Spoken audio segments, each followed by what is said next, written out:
Hello everyone, I'm Noctowls, and welcome to an analysis of my match against Tony and his mighty Miltanks in Week 2 of the Wooper Club's Season 8 League.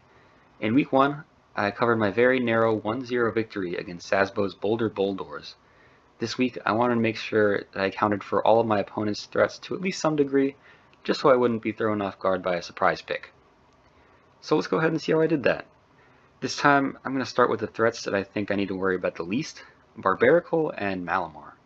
These are both Tangrowth fodder. Even with coverage for it, they can't really touch it, and they just can't get much started against me in general, so I doubt they're coming. I think Jinx is also kind of trivial, since it's generally walled by Heatran, and it's not that fast. That and Skuntank won't be huge threats to my offensive core, so I don't have to budget for them quite as much, but I'll keep them in mind. On the other hand, Cursula is actually very threatening, has a huge special attack stat and coverage that means there are no true counters in my squad. Specs Ice Beam, for example, makes short work of Hydreigon, which is something I would usually use to counter ghost types. I think this thing has a decent chance of showing up to take advantage of my defensive core, so we will budget for it. Next, Grimmsnarl, not that scary on its own, but if it sets up some screens, I'll have to deal with them before Tony gets in his setup mons. Based on Tony's Week 1 match, I do expect this thing to lead, so I'll plan accordingly. Azumarill may get walled by Tangrowth normally, but I am scared of it showing up with a Belly Drum set that could bust right through my defensive mons, so I'll have to be careful about this one as well.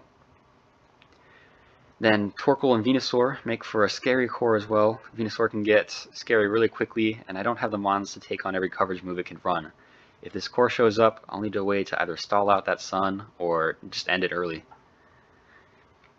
And finally, we're at the two biggest threats on Tony's team. Celesteela is a very annoying wall for much of my team, but it's not too threatening since both Heatran and Lantern should be able to switch into most variants for free. And last but not least is the Dragonite, which I am definitely most scared of. Trying to break past multi-scale while it sets up is a huge problem, and Tony ran weakness policy on it last week, making this thing even scarier if it decides to run that again. So there are a lot of threats here. Let's go ahead and see how I decided to build around them. First up, I have Heatran. I have a fairly standard rock set here with some unique additions. Air Balloon makes it a good one-time check to either Venusaur or Dragonite, and Will-O-Wisp is my move of choice to cripple that Dragonite. I'm running Fire Blast over Magma Storm because I'm looking for better accuracy. A misfire move against Venusaur could be very costly for me. Next up is Tangrowth, which is running Brick Break to beat Grimmsnarl's screens. I do plan to counter a Grimmsnarl lead with this. Aside from generally sitting in front of Tony's physical threats, I'm also running Sleep Powder on it, notably, mostly in an attempt to stop a Dragonite setup. Next is a Lantern set with Rain Dance and Thunder Wave, notably. Setting up Rain against Torkoal would be amazing to stop Venusaur in his tracks early, and Thunder Wave is being run to cripple Venusaur and, you guessed it, Dragonite. The EVs on this set might look a little weird, but Lantern does serve one more role. The speed and special attack investment I have on it, along with Water Absorb, means that I'll always outspeed and KO Belly Drum or Azumarill sets before they can do any damage to me. Next up is Rapidash Galar, running a Swords Dance set. The EVs are actually there to take one hit from a +1 Dragonite dual Wing Beat and retaliate with a Wide Lens Play Rough. Did I mention that I'm a little afraid of Dragonite? Zen Headbutt and Wild Charge help me sweep the rest of Tony's team if I can get up a Swords Dance boost. Next up is the trusty Zygarde 10%, because I noticed that Choice Band 1000 Arrows really doesn't have many switch-ins on Tony's team. Banded Extreme Speed is also nice to pick off some of his weakened sweepers as well. And lastly, my Hydreigon is running a bulky Defog set. The HP investment plus Roost means that in a pinch, I might be able to stall out a few Sun turns against Venusaur. And as I learned in my last match, bringing Defog is pretty important. So with what I think is a pretty well-prepared team, I'm ready to head into the match. So Tony brought a very interesting team. Jinx and Skuntank were pretty unexpected, but I think I have the tools for them. I'll gladly take those two over the Sun Core. That Venusaur could have been a massive threat to Chlorophyll. So let's get right into it. To lead off, I go with the planned Tangrowth, and I was correct in my prediction of the Grimmsnarl lead. Knockoff mitigates future screens attempts, and then I go for Brick Break to take out those screens. Another Brick Break goes right off into Celesteela, and I want to cripple this thing with Sleep Powder, so I do stay in and take this Flamethrower pretty hard. But I do hit the Sleep Powder, and that's going to be great for later. Hydreigon comes in, to hopefully press an advantage, mostly trying to threaten the Celesteela out. I know I couldn't have done much damage to it anyway, because this is a rather defensive Hydreigon set. So it does switch out into Grimmsnarl, because Tony doesn't know that. Grimmsnarl threatens Hydreigon out, and goes with a Thunder Wave into Tangrowth. Good read on the switch out. And now I have a paralyzed defensive Mon. It's not amazing. I would have liked to avoid status on Tangrowth, but it's not the worst thing in the world. However, now that Thunder Wave's been revealed on Grimmsnarl, I'm just going to go right into Lantern, and that, conveniently enough, goes right into the Dragonite. As he Dragon Dances the next turn, this is what I brought Lantern for. I Thunder Wave to cripple it. That works perfectly. Dragonite goes for extreme speed for a good chunk of damage next turn, but I break Multiscale's Volt Switch and pivot out to Rapidash. Now, Rapidash, of course, threatening out his key Mon in Dragonite, so I understand the switch out to Suntank, which takes the Play Rough rather well. And that does threaten out Rapidash, but that's okay. I have a switch in for it. In Heatran, as I take the Immune Poison Jab. I know Suntank can't threaten me, so I go for Rocks, and I don't think Cursula can threaten me either. So I go for Fire Blast, which misses, but the Meteor Beam misses as well. So that's fine.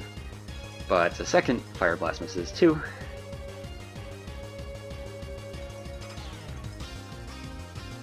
And the third one actually does burn, which is nice for me. And at this point, Heatran's at very low health after missing 2 Fire Blasts in a row. So I look at the rest of his team and decide Heatran's not too necessary. It's kind of done its job. Setting up those rocks was pretty important.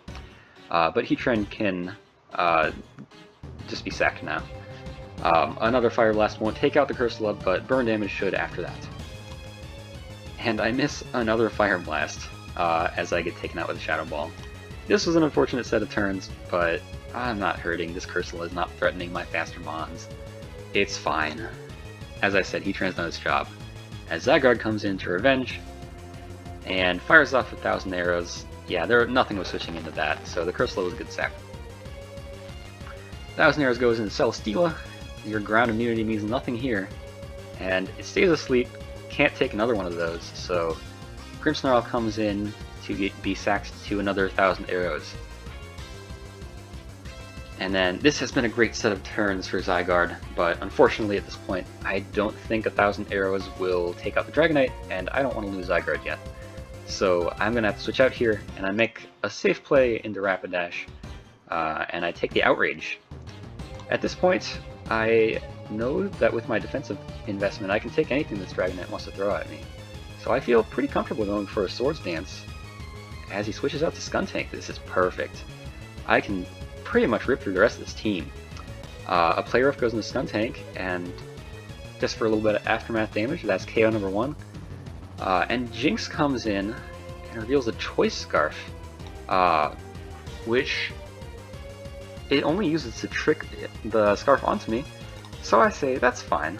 I'll take another KO number 2. But now I can't Wild Charge into Celesteela, so I have to Play Rough, and it does wake up and gets Leaf Seed, gets all that health back. So I want none of this, and go right into Tangrowth. Flamethrowers into me as I knock off. I just want to get rid of all this thing's recovery, and I'm just going to sack Tangrowth here, because I don't want any Leech Seed shenanigans either. And this frees me up to go right into Lantern, and take it out with a Volt Switch. I said, take it out with a Volt Switch, Lantern. Thank you. And then with that, Zygarde can pivot right in and get the easy KO on Dragonite.